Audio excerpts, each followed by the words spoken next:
بسم اللہ الرحمن الرحیم۔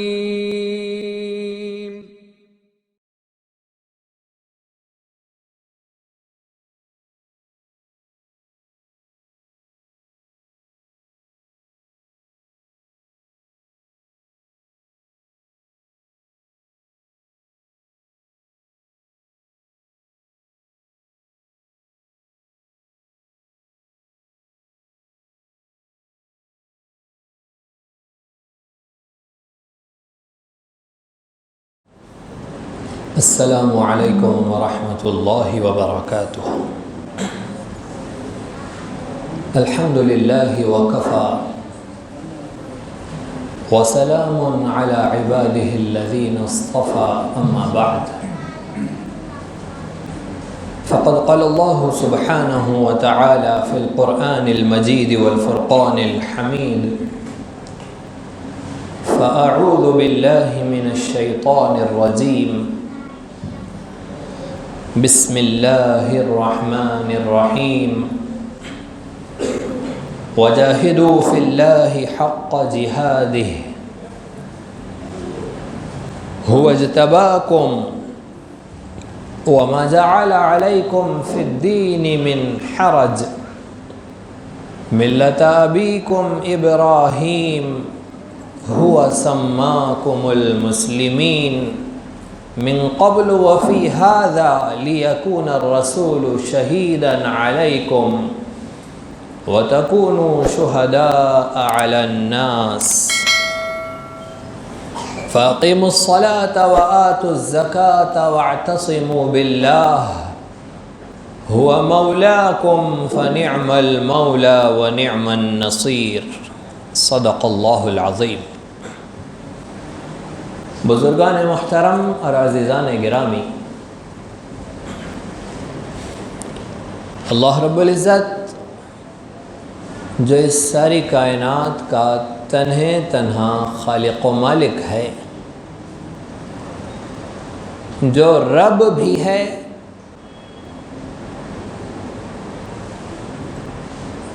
جو اس ساری کائنات کا اکیلا ڈیزائنر ہے، انسان کی پیدائش سے پہلے، ہزاروں سال پہلے، جب رب تعالیٰ کا عرش پانی پر تھا اور اللہ رب العزت نے قلم کو پیدا فرمایا اور قلم سے کہا لکھ، قلم نے کہا کیا لکھوں؟ اللہ رب العزت نے فرمایا تقدیر کے فیصلے لکھ۔ جب سے لے کر قیامت تک اور قیامت تک کے بعد کے ہمیشہ ہمیش کے فیصلے رب تعالی نے اس وقت قلم سے لکھوائے۔ تو یہ ہمارے سامنے غمی اور خوشی کے حالات، مصائب اور پریشانیوں کے، راحت و فرحت کے حالات، اور دنیا کے اندر یہ اتار اور چڑھاؤ اور یہ عزت و ذلت، ناکامی اور شادمانی کے فیصلے، یہ سارے کے سارے رب تعالیٰ کے ڈیزائن سے ہے۔ اور رب تعالیٰ سے بہتر اپنے ڈیزائن کو کون جانتا ہے؟ الا یعلم من خلق۔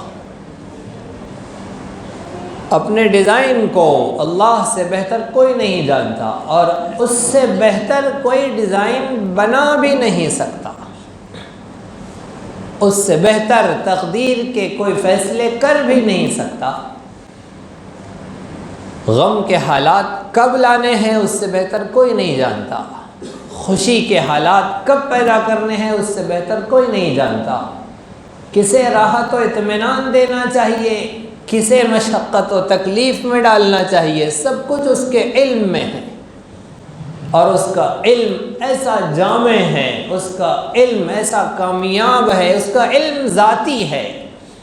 ہم آپ کسی واقعے کے ہونے کے بعد اسے جانتے ہیں، اللہ رب العزت واقعے کے ہونے سے پہلے بھی اسے جانتے ہیں۔ بچہ پیدا ہوگا پھر ہم جانیں گے کہ لڑکا ہوا ہے یا لڑکی ہوئی ہے، صحت مند ہے یا تندرست ہے، فرما بردار ہے یا نافرمان ہے، شقی ہے یا بدبخت یا سعید ہے۔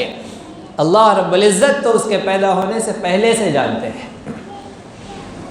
تو اس کائنات میں جو کچھ ہو رہا ہے، جو کچھ ہوا ہے اور جو کچھ ہوگا، یہ سب کا سب رب تعالیٰ کا ڈیزائن کیا ہوا ہے، رب تعالیٰ کی طرف سے سب طے ہے۔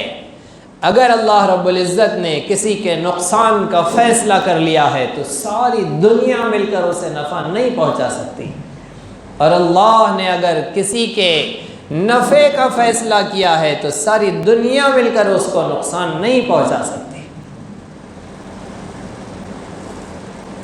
نبی کریم صلی اللہ علیہ وسلم نے اپنے چچا زاد بھائی حضرت عبداللہ ابن عباس رضی اللہ عنہما کو، جو کہ عمر میں کافی چھوٹے تھے، اپنے ساتھ سواری پر پیچھے بٹھایا اور یہی حقیقت کو ان کے سامنے پیش کیا۔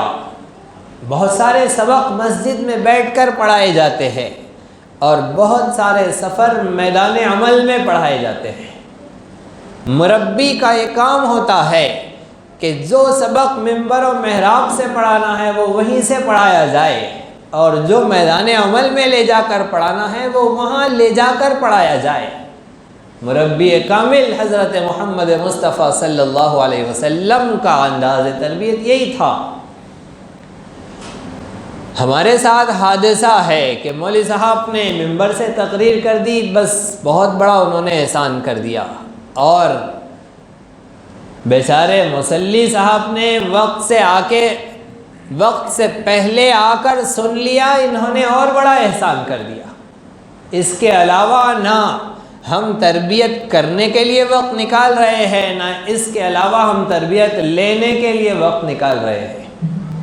ضروری ہے کہ تربیت کا وہ سامان جو انبیاء علیہ السلام کی وراثت میں علماء امت کے پاس پہنچا ہے، وہ ان اوقات سے بھی وقت نکالیں، اور عوام الناس کو چاہیے کہ وہ اپنے اوقات فارغ کر کے ان کے پاس پہنچے، تاکہ کچھ سبق سفر میں پڑھانے ہوتے ہیں، کچھ باتیں گاڑی پر ساتھ بٹھا کر سکھانی ہوتی ہے، کچھ چیزیں بازار میں لے جا کر بتلانی ہوتی ہے، وہ چیزیں وہیں تربیت دی جا سکتی ہے۔ یہاں یاد نہیں ہو سکتی وہ چیز، اگر یہاں سے سنائی جائے، وہ وہاں ہی سنائی جائے تو یاد ہوگی۔ رسول عربی صلی اللہ علیہ وسلم نے اپنے ساتھ سواری پر بٹھایا اور فرمایا، احفظ اللہ یحفظک، احفظ اللہ تجدہ تجاہک، اذا سألت فاسأل اللہ واذا استعنت فاستعن باللہ، واعلم ان الامة لو اجتمعت على ان ينفعوك بشيء لم ينفعوك الا بشيء قد كتبه الله لك، وان اجتمعوا على ان يضروك بشيء لم يضروك الا بشيء قد كتبه الله عليك، رفعت الاقلام وجفت الصحف۔ رسول عربی صلی اللہ علیہ وسلم نے فرمایا، اے بیٹے میں تمہیں نصیحت کرتا ہوں، سنو، احفظ اللہ، اللہ کو یاد رکھو، یحفظ کا، وہ تمہیں یاد رکھے گا۔ احفظ اللہ، تم اللہ کو یاد کرو، تجدہ تجاہک، تم اسے اپنے سامنے پاؤ گے۔ اذا سألت، جب مانگو، فاسأل اللہ، تو اللہ ہی سے مانگو، وَإِذَا اسْتَعَنْتَ، جب تم مدد چاہو، فَاسْتَعِنْ بِاللَّهِ، تو اللہ ہی سے مدد چاہو۔ اور یاد رکھو، ان الامہ، اگر ساری امت لو اجتماعت، مل جائے، متحد ہو جائے، مجتمع ہو جائے، ایک ہو جائے، علی، اس بات پر، ان ینفعوک، کہ تم کو فائدہ پہنچائے، لم ینفعوک، تمہیں نہیں فائدہ پہنچا سکتے، الا بشیء، مگر اتنا ہی، قد کتبہ اللہ لک، جتنا اللہ نے تمہارے لیے لکھ دیا ہے۔ اور اگر ساری دنیا متحد ہو جائے تاکہ تم کو نقصان پہنچا سکے تو اتنا ہی نقصان پہنچا سکتے ہیں جتنا اللہ نے تمہارے مقدر میں لکھ دیا۔ رفعت الاقلام، قلم اٹھا لیے گئے، جفت الصحف، سیاہی خشک ہو گئی، جو لکھنا تھا لکھا جا چکا۔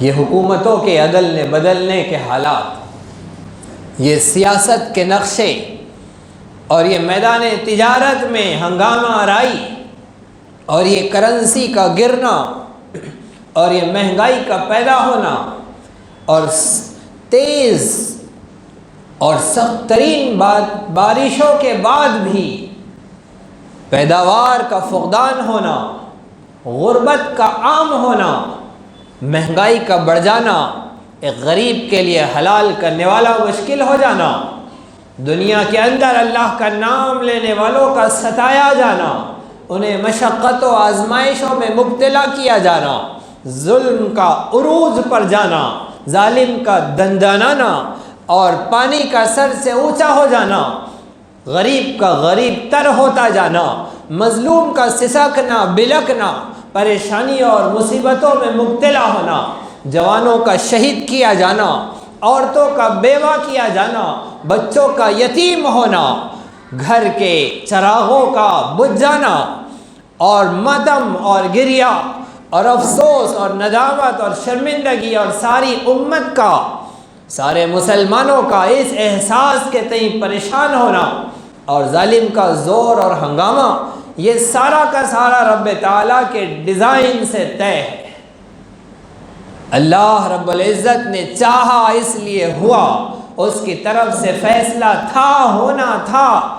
آپ ہم مل کر، ساری کائنات مل کر اگر اللہ کے فیصلے کو بدلنا چاہے تو نہیں بدل سکتی۔ جب سب رب تعالیٰ کی طرف سے طے ہے تو ہمارے ہاتھ میں کیا ہے؟ ہمارے ہاتھ میں ہماری کارکردگی ہے۔ رب تعالیٰ نے حکم دیا وَجَاهِدُوا فِي اللَّهِ حَقَّ جِهَادِهِ، اللہ کی راہ میں ویسی کوشش کرو جیسے کوشش کرنے کا حق ہے۔ ایک مسلمان کے لیے بالغ ہونے سے لے کر موت تک اللہ کے حکم کو پورا کرنے کے لیے ہر طرح کی کوشش کرنے کا حکم دیا گیا ہے، اور کوشش ویسی جیسے اس کا حق ہے۔ کیوں کوشش کرنا ہے؟ ماضی کی قوموں کے لیے اپنی اپنی عبادتوں کے فیصلے تھے، وہ پہاڑوں کے اندر بیٹھ جائے، وہ عبادت خانوں میں چلے جائے، وہ مصروف ہو جائے اور اپنی اپنی جنت، اپنی اپنی دنیا، اپنے بال بچوں میں مصروف ہو جائے، اللہ کو راضی کر لے، گناہوں سے محفوظ رہے، ان کے لیے کافی تھا۔ امت محمدیہ کی ذمہ داری آگے کی ہے۔ هو اجتباکم، اللہ فرما رہے ہیں کہ اللہ رب العزت نے تمہیں منتخب کیا ہے، تمہیں چن لیا ہے۔ وَمَا جَعَلَ عَلَيْكُمْ فِي الدِّينِ مِنْ حَرَجٍ، اور اللہ نے چن کر، منتخب کر کے تم پر کوئی ظلم نہیں کیا ہے، تم پر کوئی بوجھ نہیں ڈالا ہے۔ دین اسلام عین فطری مذہب ہے، اسلام کے جتنے احکامات ہیں تم کر سکتے ہو، اسی لیے تمہیں حکم دیا ہے۔ جو تم نہیں کر سکتے تھے وہ کیسے تمہیں حکم دے سکتا ہے؟ ایک باپ اپنے بچوں کی استطاعت، طاقت اور حیثیت دیکھتا ہے، وہ تو اللہ ہے۔ ایک ماں اپنے بچوں پر ان کی طاقت سے زیادہ بوجھ نہیں ڈالتی، وہ تو 70 ماؤں سے زیادہ محبت کرنے والا ہے۔ اس نے اسلام کے تحت، دین حنیف کے تحت وہی احکامات دیے ہیں جو تم کر سکتے ہو۔ وَمَا جَعَلَ عَلَيْكُمْ فِي الدِّينِ مِنْ حَرَجٍ مِلَّةَ أَبِيكُمْ إِبْرَاهِيمَ هُوَ سَمَّاكُمُ الْمُسْلِمِينَ، تمہارے باپ حضرت ابراہیم علیہ السلام کی ملت میں پیدا کر کے اللہ رب العزت نے تمہارا نام مسلم رکھا ہے۔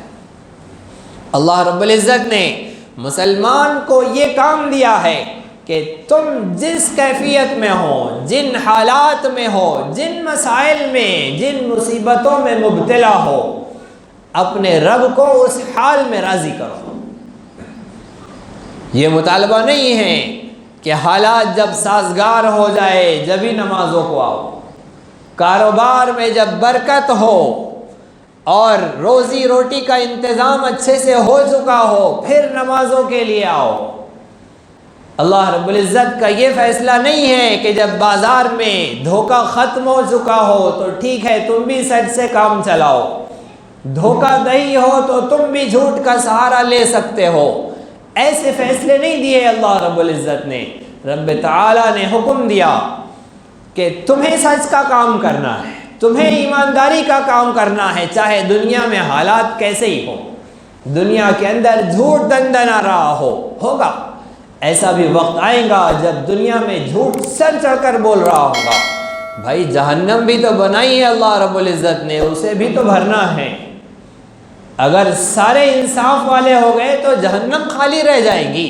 اللہ رب العزت نے جہنم کے بھرنے کے لیے یہ یاجوج و ماجوج کی اولاد کو رکھا ہے نا، ان کے لیے جہنم ہے، جہنم کو ان سے بھرنا ہے، لیکن تمہیں اگر ان کے ساتھ نہیں جانا ہے تو تم پر ضروری ہے کہ تم انصاف کے ساتھ کھڑے رہو۔ دنیا ظلم کے ساتھ کھڑی ہے، تم انصاف کے ساتھ کھڑے رہو۔ دنیا جھوٹ کو عام کر رہی ہے، تم سچ کو لے کر کھڑے رہو۔ دنیا غیر اللہ کے نام پر پکار رہی ہے، تم اللہ کے نام کی آواز لگاؤ۔ اللہ رب العزت کا ہم سے مطالبہ ہے کہ ہم کیا کر رہے ہیں، اور کل قیامت کے دن جب حساب و کتاب ہوگا تو ہم سے حساب بھی ہمارا ہوگا کہ ہم کیا کر رہے تھے۔ اللہ رب العزت یہ نہیں پوچھے گا قیامت کے دن کہ عبداللہ بھائی، عبد الرحیم بھائی، وہ یاجوج ماجوج کرسی پہ بیٹھ کے ایسا کیوں کر رہے تھے، ان کا جھوٹ اتنا سر چڑھ کے کیوں بول رہا تھا، وہ منہ کھولتا تھا تو سوائے جھوٹ کے کچھ کیوں نہیں بولتا تھا۔ یہ ہم سے آپ سے فیصلہ حساب نہیں لیا جائے گا، ہم سے آپ سے حساب لیا جائے گا تم نے کیا کیا تھا، تم اس وقت کیا کر رہے تھے، دنیا میں ظلم ہو رہا تھا، تم نے کیا کیا تھا، ہر بڑا اپنے چھوٹے کو دبا رہا تھا، کیا تم بھی دبا رہے تھے، ہر ظالم کمزور کو دبا رہا تھا، کیا تم بھی اپنے سے کمزور کو تلاش کر رہے تھے۔ رب تعالی ہم سے یہ پوچھے گا کہ تم کیا کر رہے تھے۔ ہمیں اللہ رب العزت نے محمد مصطفیٰ صلی اللہ علیہ وسلم کے سچے غلاموں کی جماعت عطا کی ہے۔ رب تعالیٰ نے محمد مصطفیٰ صلی اللہ علیہ وسلم کے سچے غلاموں کی جماعت کو ہمارے لیے نمونہ بنایا ہے۔ حضرات صحابہ کرام رضی اللہ عنہم اجمعین کی جماعت، ان پر بھی حالات آئے، وہ بھی جیل میں ڈالے گئے، ان پر بھی فاقے آئے، سارے بازار میں ان کا بھی بائیکاٹ کیا گیا، وہ بھی بھوک سے رہے، ان کے جوان بھی شہید ہوئے، ان کی عورتیں بھی بیوہ ہوئی، ان کے بچے بھی یتیم ہوئے، وہ بھی اپنے گھروں سے نکالے گئے، ان پر بھی مصیبتیں پریشانیاں آئیں، پھر ان پر فراقی بھی آئی۔ ایک وقت ان کے لباس میں 70 پیون بھی ہوتے تھے، اور ایک وقت ان کے لباس پر، ان کے بدن پر انٹرنیشنل لباس بھی ہوا کرتے تھے۔ یہ سب کچھ حالات، یہ سب کچھ مصائب اور پریشانیاں اور غمی اور خوشی کے سارے نقشے رب تعالیٰ نے اپنے حبیب صلی اللہ علیہ وسلم کی تربیت یافتہ جماعت کو سکھا دیے، وہ اس کے مطابق زندگی گزار کر چلے گئے۔ اب قیامت تک کوئی ایسا حال نہیں آنے والا ہے جس کی رہنمائی محمد مصطفیٰ صلی اللہ علیہ وسلم کی حیات میں موجود نہ ہو، چاہے حالات جیسے ہو جائے۔ ایک جرم میں قید کر کے، ایک جرم میں مبتلا کر کے، الزام لگا کر جیل میں ڈالا گیا ہو یا بادشاہ وقت بنایا گیا ہو، یہاں سے لے کے وہاں تک کا پورا سفر محمد مصطفیٰ صلی اللہ علیہ وسلم کی سیرت مبارکہ میں موجود ہے۔ آپ شیب ابی طالب میں قید بھی تھے، اور پھر آپ مدینہ منورہ میں ریاست اسلامی کے امیر اور حاکم بھی تھے۔ ایک وقت وہ بھی آیا جب آپ کے گھر میں فاقے تھے، 2 چاند گزر جاتے تھے، گھر میں چولہا نہیں سے لگتا تھا، اور حالات وہ بھی آئے تھے کہ پھر قیصر و کسریٰ کے تاج بھی ان کے غلاموں کے قدموں میں آئے تھے۔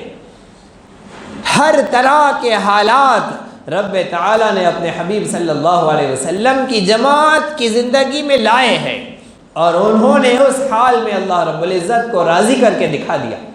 وہ تعلیمات، وہ احکامات، وہ سارے مسائل ہمارے پاس موجود ہیں۔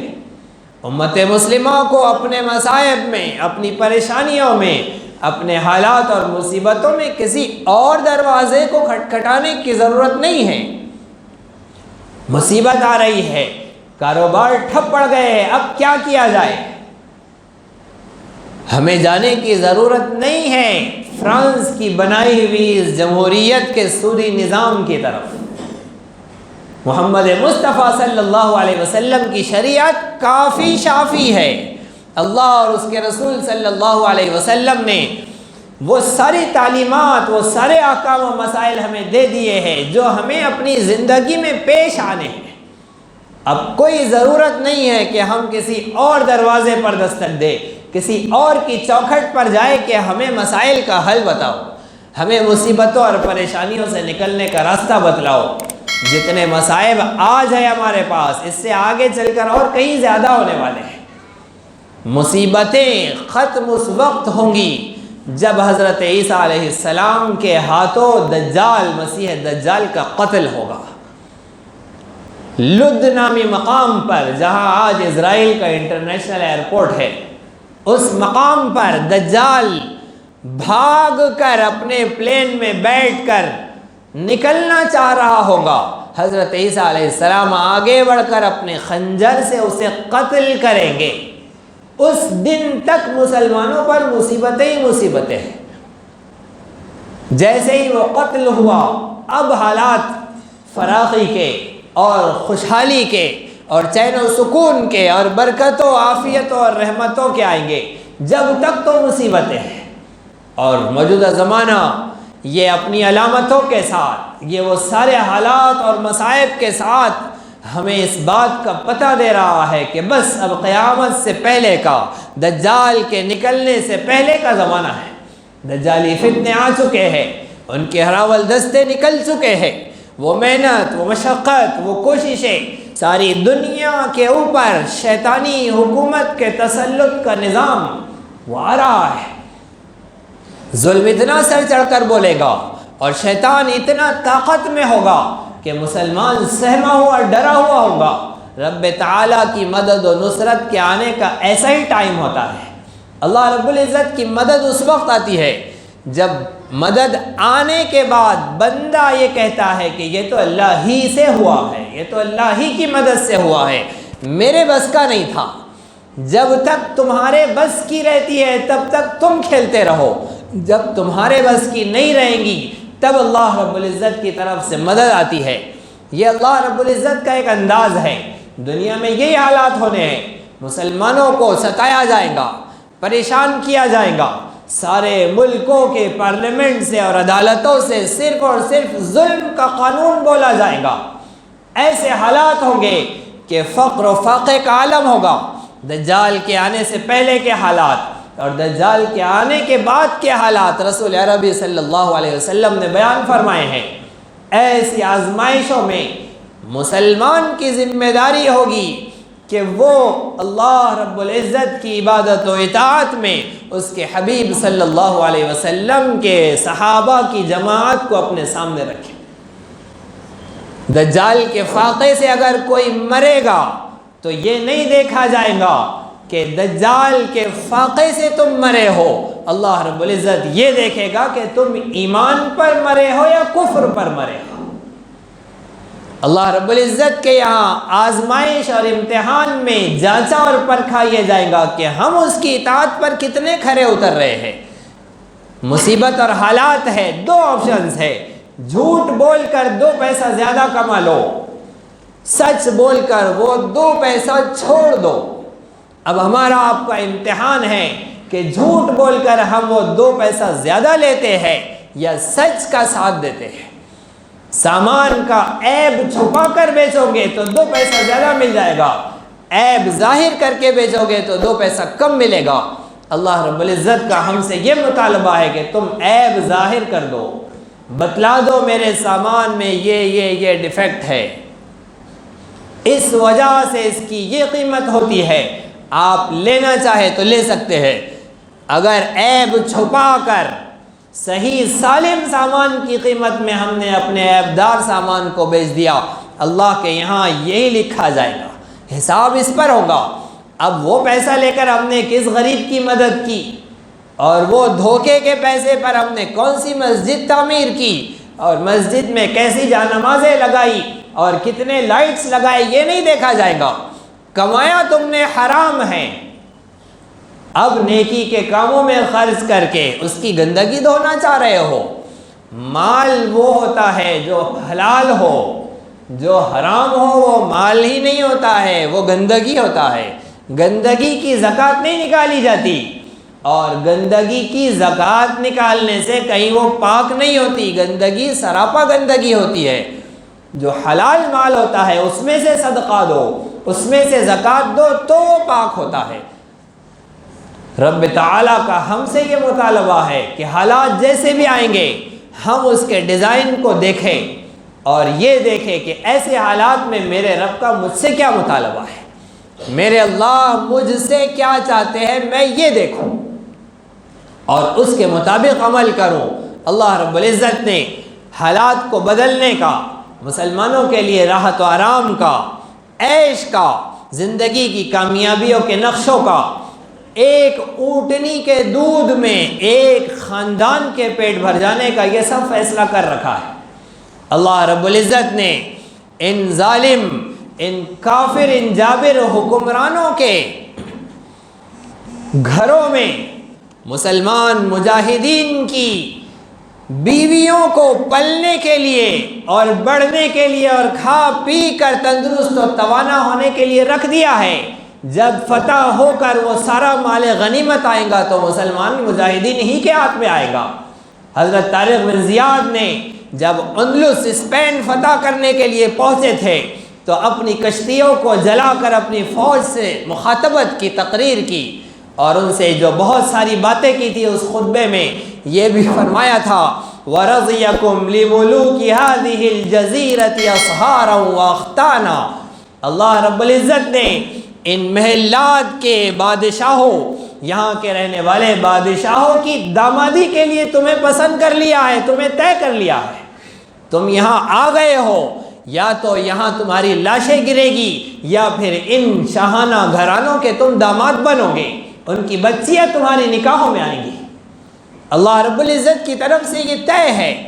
اب یہ سارے مال پر راج کر لے، یہ بلیک منی کے نام پر ایک حلال کمانے والے غریب کا مال لوٹ کھسوٹ کر لے جائے، یہ سب تمہارے لیے لکھا ہوا ہے۔ آج چند دنوں کے لیے انہیں اس پر راج کرنے دو، کل مال غنیمت کی شکل میں وہ واپس اللہ رب العزت کی ملکیت میں آنا ہے۔ پھر اللہ کے حکم پر اس کی عبادت و اطاعت کے ادا کرتے کرتے اللہ کے راستے میں کھڑے ہوئے بندے اس کی ملکیت والے بنیں گے، اس کے انعام یافتہ ہوں گے۔ اللہ رب العزت نے اگر آج تم پر حالات لائے ہیں، مشقت اور پریشانی میں ڈالا ہے، تو کل راحت و آرام کے نقشے تمہارے منتظر ہیں، لیکن ابھی تم سے مطالبہ یہ ہے کہ تم وہ کرو جس کا اللہ نے تم کو حکم دیا ہے۔ ہمیں اگر حالات بدلنا ہے تو وہ کرنا پڑے گا جو اللہ رب العزت کا ہمارے لیے حکم ہے۔ ہم اگر حالات کے بدلنے کے لیے ان ظالموں کی چوکھٹوں پر بیٹھ جائے اور جبین نیاز ان کے سامنے خم کر دے اور ان کے سامنے گھٹنے ٹیک دے اور ایڑیاں رگڑنے لگے اور انصاف کے لیے بھیک مانگنے لگے، اور وہ بھیک کو میمورنڈم کا نام دیتے ہیں ہمارے بڑے، اس لیے کہ ہمارے بڑوں کو وہیں سے پیسہ ملتا ہے، وہیں سے ان کی روزی روٹی چلتی ہے، ان کی ضروریات کا سامان وہیں سے ہوتا ہے، اس لیے وہ اسے میمورنڈم کا نام دے دے، اس کے لیے وہ کوئی اور نام دے دے۔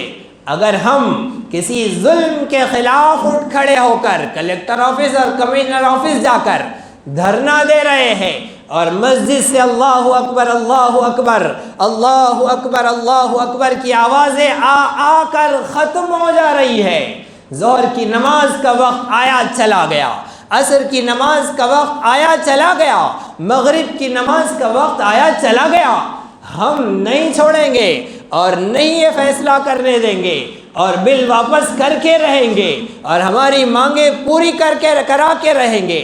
ہم ادھر نعرے لگاتے رہے، ادھر مؤذن اللہ اکبر پکارتا رہے، ہمارے کان پر جو نہیں رنگ رہی ہے۔ عزتوں ذلتوں کے فیصلے پارلیمنٹ سے نہیں ہوا کرتے، آسمانوں سے ہوتے ہیں۔ ان عدالتوں کورٹ کچہریوں سے انصاف کے اور ظلم کے فیصلے نہیں ہوتے، یہ فیصلے وہاں سے ادا کرائے جاتے ہیں۔ اصل فیصلے تو آسمانوں سے ہوتے ہیں۔ اگر تم نے اس احکم الحاکمین کی غلامی کی دلیل نہیں پیش کی ہے، اذان پر اللہ کے منادی کی آواز پر مسجد کا رخ نہیں کیا ہے، تو ان ظالم و جابروں کی کوئی اوقات نہیں کہ تمہیں عزت دے سکے، تمہیں راحت و آرام کے تمہارے لیے فیصلے کر سکے۔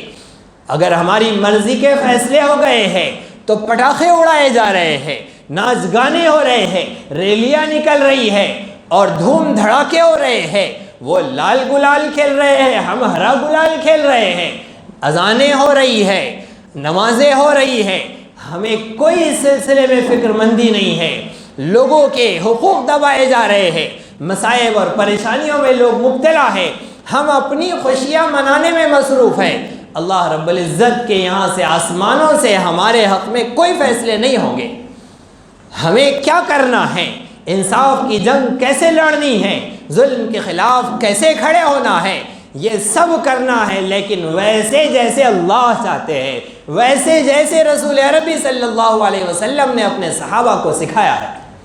اگر ہم نے اس طریقے کو نہیں دیکھا، صحابہ والے طریقے کو نہیں دیکھا، اللہ رب العزت جیسی مسلمانی ہم سے چاہتے ہیں، اگر ہم نے اس کا خیال نہیں کیا، اگر ہم بچ گئے، ہمارا ایمان نہیں بچا تو ہم ناکام ہو گئے۔ ہمارا ملک بچ گیا لیکن ہم نہیں بچے، ہمارا ایمان نہیں بچا تو ہم ناکام ہو گئے۔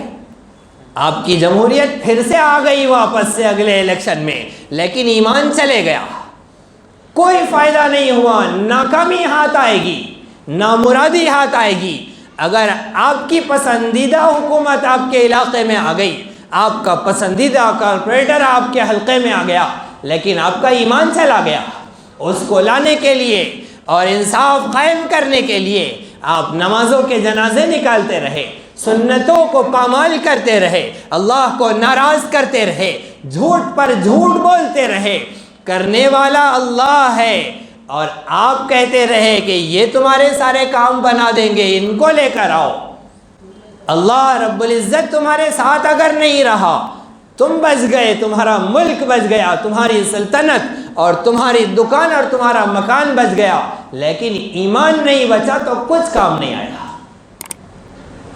ایک اعلان درمیان میں ضروری ہے، آپ لوگ جیسا کہ ہمیشہ سنتے ہیں، الحمدللہ ہر جمعہ کو یہاں سے ایک بات کا اعلان کیا جاتا ہے کہ مسجد جمیل بیگ جہاں آپ لوگ نماز پڑھ رہے ہیں، یہ ایک اہم ترین اورنگ آباد کی تنظیم جو کہ سارے ہندوستان بھر میں معروف و مشہور ہے، تعمیر ملت کے تحت بہت سارے کام یہاں سے انجام دیے جا رہے ہیں۔ میرے بائیں طرف اس کا آفس ہے باہر صحن میں، بہت سارے خیر کے، فلاح کے، ایک مسلمان کے لیے جو کام اللہ رب العزت کی طرف سے دیے گئے ہیں، ان کاموں کو الحمدللہ یہاں سے انجام دیا جا رہا ہے۔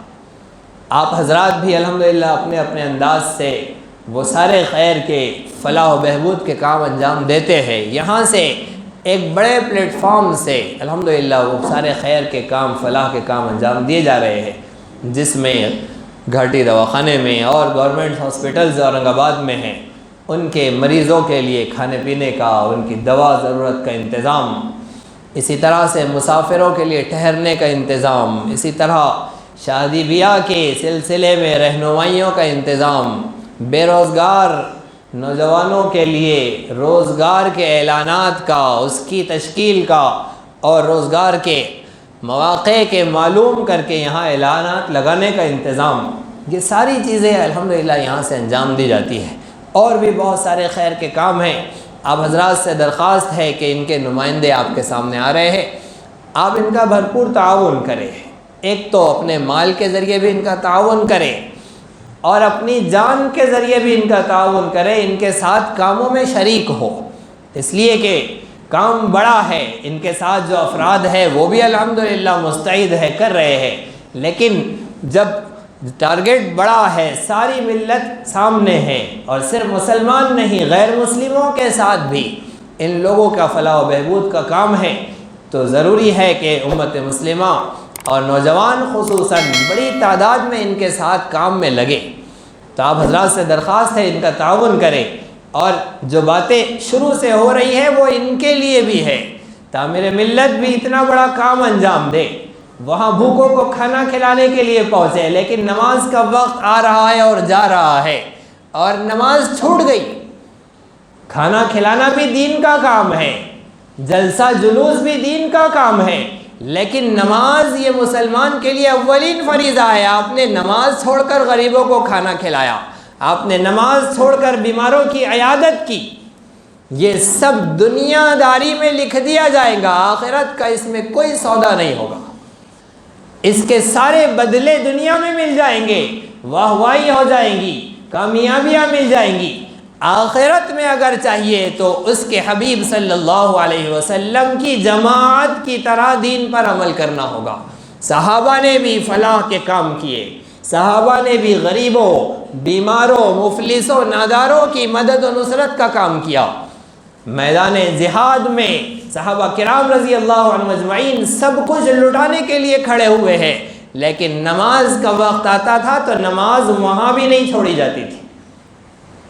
اللہ رب العزت کا ذکر کر کے صحابہ نے جہاد کیا۔ سب سے فضیلت والا حج وہ ہے جس میں اللہ کا سب سے زیادہ ذکر ہو۔ ہم حج کر رہے ہیں نا، اب ذکر کی کیا ضرورت ہے؟ نہیں، آپ بازار میں حق کا کام کر رہے ہیں، غریبوں کے لیے مدد کا کام کر رہے ہیں، زبان پر ذکر ہونا چاہیے۔ وہ ساری تعلیمات اور وہ سارے طریقے جو رسول اکرم صلی اللہ علیہ وسلم کے صحابہ کی جماعت نے اختیار کیے تھے، اگر ہم ان کو اپنا رہے ہوں گے تو پھر اللہ رب العزت کو ہمارا سب منظور ہے، اللہ رب العزت کو ہمارا ہر طریقہ پسند ہے، ہر کام پسند ہے۔ لیکن صحابہ کے طریقے سے اگر ہم ہٹ گئے، اہل سنت والجماعت صحابہ کرام رضی اللہ عنہ اجمعین کی جماعت سے ہٹ گئے، پھر کتنے خیر کے کام کر رہے ہو، پھر ہمیں دنیا کی کتنی ہی کامیابیاں مل رہی ہو، ہم ناکام ہو گئے۔ اصل کامیابی آخرت کی کامیابی ہے، اصل رب تعالیٰ کو پسند آنا ہے، اصل موت کے بعد سرخرو ہونا ہے، شادمانی حاصل کرنی ہے، کامیابی حاصل کرنی ہے۔ اگر سب کچھ مل گیا دنیا میں لیکن موت پر ناکامی ملی، اللہ ہم سے ناراض ہوا تو کچھ ہاتھ نہیں آیا۔ ایک واحد راستہ اللہ رب العزت کو راضی کرنے کا رسول عربی صلی اللہ علیہ وسلم کی تربیت یافتہ جماعت صحابہ کا طریقہ ہے۔ آپ سوچ رہے ہوں گے جب سے میں نبی کا طریقہ کیوں نہیں کہہ رہا ہوں، صحابہ کا طریقہ کیوں کہہ رہا ہوں؟ نبی کے طریقے میں اور صحابہ کے طریقے میں ایک چیز کا فرق ہے، نبی کی ہر وہ ادا جو امت کے لیے پہنچانی تھی قیامت تک، صحابہ نے اسے لے لیا، اور نبی کا وہ طریقہ جو نبی کے ساتھ خاص تھا صحابہ نے وہ نہیں لیا۔ نبی صلی اللہ علیہ وسلم کے 11 نکاح ہوئے، اگر ہم نبی کے طریقے پہ چلنا چاہ رہے ہیں تو پھر 11 نکاح کر سکتے ہیں، 4 کے آگے نہیں کر سکتے، 4 کے آگے نہیں کر سکتے، اجازت نہیں ہے۔ کیوں؟ نبی نے تو 11 کیے، تمہیں نبی کی اتباع کا حکم ہے تو تم 11 کیوں نہیں کر سکتے؟ اس لیے نہیں کر سکتے کہ صحابہ نے نہیں کیا، صحابہ 4 تک رک گئے، امت 4 ہی تک پہنچ سکتی ہے، ایک ساتھ 4 بیویاں نکاح میں، 5ویں نہیں آ سکتی، حرام ہے۔ یہ سب سر کے اوپر سے جانے والی باتیں ہیں، ایلینز کی باتیں ہو رہی ہے، 4 نکاحوں کی باتیں۔ ہم تو مسلمان تو ویسے بھی ڈرپوک ہوتا ہے، اور خصوصاً بیگم صاحبہ سے سب سے زیادہ ڈرتا ہے، تو یہ تو دوسری کا بھی خواب نہیں لا سکتا، سوچ نہیں سکتا، تو 4 کی باتیں تو یہ تو کسی ستارے کی باتیں ہو رہی ہے، یہاں کی تو نہیں ہو رہی ہے۔ لیکن جو کتابوں میں لکھا ہے وہ یہی ہے کہ مسلمان صرف 4 تک پہنچ سکتا ہے۔ حالات حاضرہ میں کیا بات ہونی چاہیے، کس ٹاپک پہ ہونی چاہیے، آفس میں مشورہ چل رہا تھا تو یہ بھی بات آئی تھی کہ اس کے بارے میں بھی بات ہونی چاہیے۔ آگے وہ وقت آنے والا ہے جب ہمارے جانباز شہید ہوں گے، تو ظاہر بات ہے ایک ہمارے جانباز بھی شہید ہوں گے اور ایک دوسرے ان کے جب جہنم رسید ہوں گے تو ادھر سے بھی محترمائیں آئیں گی، جب وہ بھی اسلام قبول کرنے والی ہوں گی، اور ادھر سے ہمارے شہیدوں کی بیوائیں بھی ہوں گی، تو مسلمان کو تو اپنا دل بڑا کرنا ہی چاہیے۔ اور ہمت و جرت دکھانی چاہیے، اور یہ اسلام کا ایک اہم ترین عمل، حالات حاضرہ کا ایک پوائنٹ یہ بھی ہے، اس طرف بھی توجہ کرنی چاہیے۔ غرض یہ کہ سیدھا سیدھا منتشر باتیں آج اس لیے ہوئی کہ حالات حاضرہ، مصائب اور پریشانیاں یہ سب ایسی ہے کہ ان کا واحد حل ہے صحابہ کرام رضی اللہ عنہم اجمعین کا طریقہ۔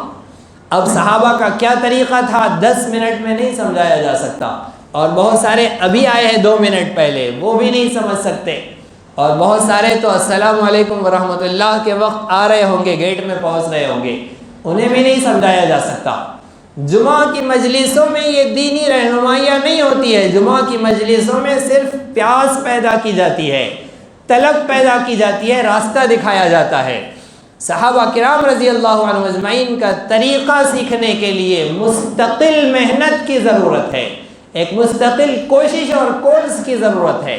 اس کے لیے اپنی اپنی مسجدوں میں درس قرآن کی محفلیں قائم کیجیے۔ قرآن کریم صحابہ کرام رضی اللہ عنہم اجمعین کا نصاب تھا، صحابہ نے ایک ایک آیت پر عمل کیا تو صحابہ کی زندگی بنی ہے۔ ہمیں قرآن مجید سے صحابہ کرام رضی اللہ عنہم اجمعین کی زندگیوں کو سیکھنا ہے، اس لیے درس قرآن کی محفلیں اپنی اپنی مسجدوں میں قائم کریں، اپنے اپنے اماموں سے۔ یہاں جو مصلیان بیٹھے یہ الگ الگ محلوں سے آئے ہوئے ہیں، اپنی اپنی مسجدوں کے ائمہ سے کہیے کہ درس قرآن کی محفل قائم کیجیے، روزانہ ایک نماز کے بعد یا ہفتے میں ایک دن ایک نماز کے بعد۔ ہمیں قرآن سے بتلائیے کہ صحابہ نے اس پر کیسے عمل کیا تھا، ہمیں بھی قرآن پر صحابہ کی طرح عمل کرنا ہے۔ اس لیے کہ ابھی جب سے بات ہو رہی ہے کہ نیکی کے خیر کے کام بہت سارے ہیں قرآن میں لکھے ہوئے، غریب کو کھانا کھلاؤ لکھا ہوا ہے قرآن کریم میں، مگر نماز چھوڑ کے کھلاؤ یہ لکھا ہوا نہیں ہے۔ ہمیں صحابہ کے طریقے سے پتہ چلے گا یہ کہ صحابہ نے کیسا کھلایا تھا، تو قرآن میں صحابہ کا طریقہ ہم معلوم کریں گے۔ کون کون تیار ہے درس قرآن کا اپنی اپنی مسجدوں میں انتظام کرنے کے لیے؟ ہاتھ اٹھائیے۔ جو لوگ پہنچتے ہیں جاتے ہیں مسجدوں میں وہ بھی اٹھائیے، اور جو لوگ جا کر اب کہیں گے اپنی اپنی مسجدوں میں کہ درس قرآن قائم کریے، ہاتھ اٹھائیے۔ کس کس کو سیکھنا ہے صحابہ کا طریقہ؟ اللہ رب العزت دیکھ رہے ہیں ہمارے ہاتھوں کو، ہم سب کو صحابہ کا طریقہ سیکھنا ہے۔ پھر حالات جیسے بھی آئیں گے، اگر گلے پر تلوار بھی ہوگی تو ہم وہاں بھی یہ دیکھیں گے کہ صحابہ کا کیا طریقہ تھا۔ صحابہ کا طریقہ تھا اشہد ان لا الہ الا اللہ و اشہد ان محمدا عبدہ و رسولہ۔ یہ طریقہ نہیں تھا کہ موب لنچنگ میں یہ گھیر کر ہم سے کفریہ کلمات ادا کرا دے ہمارے گلے پر تلوار رکھ کر، یہ طریقہ نہیں تھا صحابہ کا۔ صحابہ کا طریقہ تھا اس وقت بھی اللہ ایک ہے کہنا ہے، ہر حال میں اللہ رب العزت ہی کی اطاعت کرنی ہے، اس کے حبیب صلی اللہ علیہ وسلم کے طریقے پر چلنا ہے۔ کریں گے انشاءاللہ۔ اللہ رب العزت ہم سب کو عمل کی توفیق عطا فرمائے، آمین۔ وآخر دعوانا ان الحمد للہ۔